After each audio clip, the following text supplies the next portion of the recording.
Hey guys, how you doing? This is Manga section. I'm here today to bring you the review for Dragon Ball Super episode 67.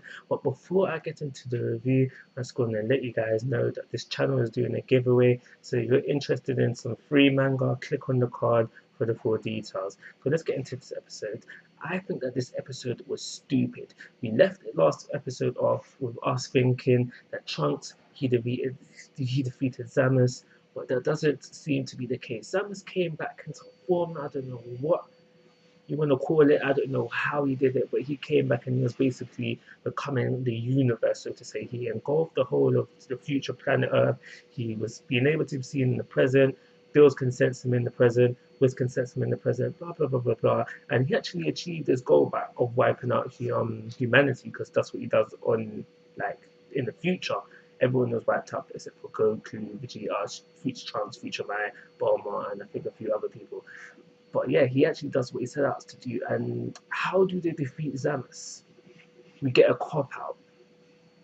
Remember that button Goku had? Yeah, he used it, called Zeno the king of all kings, whatever, and he dealt with the situation at hand. He destroyed that universe, and yeah, so everything was completely wiped out. Everybody returned to the present. The future was saved, so to say.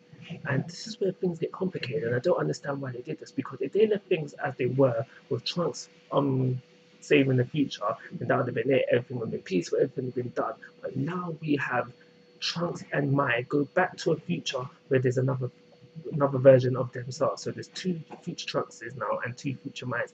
That complicates things. It's made things more complicated than it needs to be, and I don't understand why they took this route. Maybe we'll find out some time down the line where it makes more sense, but for now it just completely doesn't make no sense. Zamus was defeated on a cop out. Don't like it. Don't know why they did it. Sorry about the noise. Hoover's going on in my house, and you can hear that. I'm not sure actually. You can definitely hear that. But yeah. And the whole thing with Future Zeno now being present Zeno's new friend, remember Goku promised him a friend, that whole thing, that was stupid as well.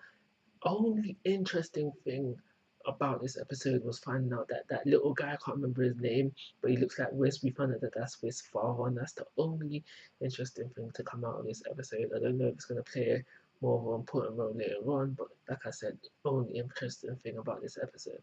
That's everything I want to say about this episode. I'm going to give it a 2-star rating and call it a review. Like always, guys, I must give you your thoughts and opinions. If you haven't already, please subscribe to my YouTube channel, and most importantly, take care. Have a nice day.